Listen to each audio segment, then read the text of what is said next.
नमस्कार मित्रांनो, मी उदय लाड पुन्हा एकदा स्वागत करतो आपल्या सर्वांचा आवडत्या YouTube चॅनल शेती मित्रवर व्हिडिओ पाहणाऱ्या प्रत्येक शेतकरी मित्राच्या आजच्या व्हिडिओमध्ये मनापासून खूप खूप स्वागत। मित्रांनो, थंबनेल पाहितलं, टायटल वाचलं, होय मित्रांनो, सामान्य सोयाबीन उत्पादक कास्तकार बांधवांसाठी सर्वात महत्वाची अपडेट की आता 4600च्या भावावर देशांतर्गत बाजारामध्ये 100% करा सोयाबीनची विक्री। होय मित्रांनो, ही सध्याच्या कंडिशनची सर्वात महत्वाची अपडेट आहे की आता 4600च्या भावावर देशांतर्गत बाजारामध्ये 100% करा सोयाबीनची विक्री। पण आपल्या मनात एक साहजिक प्रश्न पडला असेल की सर, सध्या सोयाबीनचा बाजारभाव 4200 ते 4500च्या दरम्यान आहे आणि आपण सांगितलं की 4600च्या भावावर करा सोयाबीनची विक्री। तुम्हाला वाटत नाही का तुम्ही इथं चुकीचं सांगितलंय?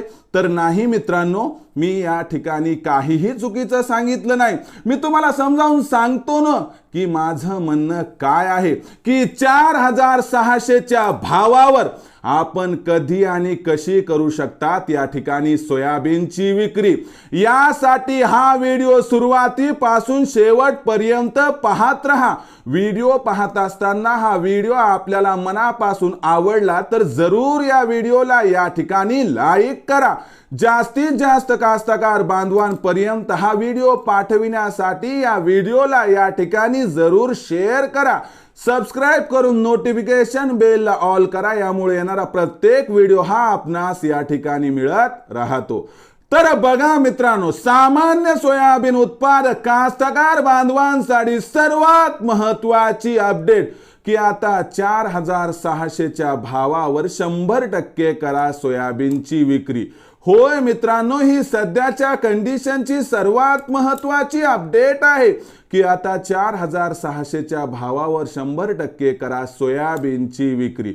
पण गंमत काय की देशांतर्गत बाजारामध्ये सध्या सोयाबीनचा बाजारभाव आहे 4200 ते 4500च्या दरम्यान।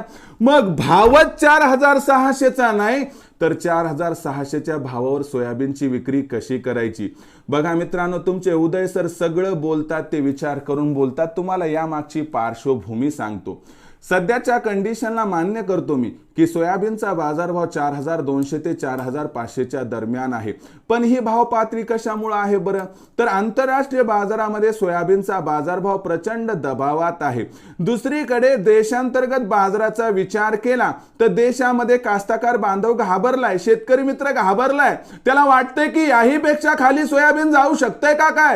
काय सोयाबीन 4000 तर होणार नाही ना? या भीती पोटी तो त्या ठिकाणी सोयाबीनची खूप गतीनं विक्री करत आहे आणि वाढलेली ही जी सोयाबीनची विक्री आहे यामुळे सोयाबीनच्या भावावरती अपेक्षेपेक्षा जास्त दबाव आलाय आणि त्यामुळे सोयाबीनची बाजारभाव पातळी आपल्याला 4200 ते 4500च्या दरम्यान दिसत आहे। पण सोयाबीनचा शिल्लक साठा कमी आहे, त्यामुळे ही गोष्ट जास्त काळ टिकणार नाही। खालच्या स्तरावरून 100% सोयाबीनच्या बाजारभावाला आधार मिळणार आहे। हा आधार का मिळणार? तर देशांतर्गत बाजारामध्ये सोयाबीनची विक्री कमी झाली की आपोआप मागणी पुरवठ्यात तफावत निर्माण होणार आणि जाणकारांच्या मते 15 तारखेनंतर देशांतर्गत बाजारामध्ये सोयाबीनचा भाव 4600 पार जाण्याची शक्यता या ठिकाणी 100% व्यक्त केली जात आहे।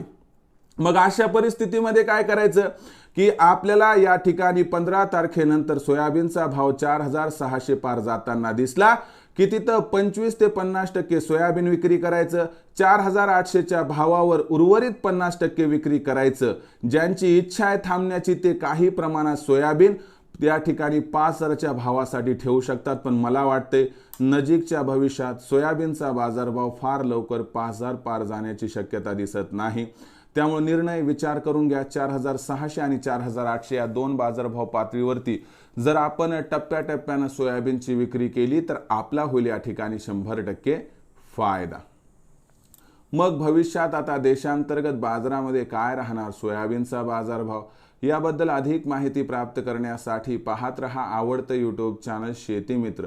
आवडला असणारा हा व्हिडिओ तात्काळ लाईक करा, सामान्य कास्तकार बांधवांपर्यंत पाठवण्यासाठी जरूर शेअर करा, सबस्क्राइब करून नोटिफिकेशन बेल ऑल करा, यामुळे येणारा प्रत्येक व्हिडिओ हा आपणास या ठिकाणी मिळत राहतो। तर मित्रांनो, अशाच एका नवीन व्हिडिओसह मी आपला मित्र उदय लाड आपल्या सर्वांच्या आवडत्या यूट्यूब चॅनल शेती मित्रवर मिळत राहील। तोपर्यंत माझ्या प्रत्येक शेतकरी मित्राचे आणि कास्तकार बांधवाचे आजच्या व्हिडिओमध्ये मनापासून खूप खूप आभार।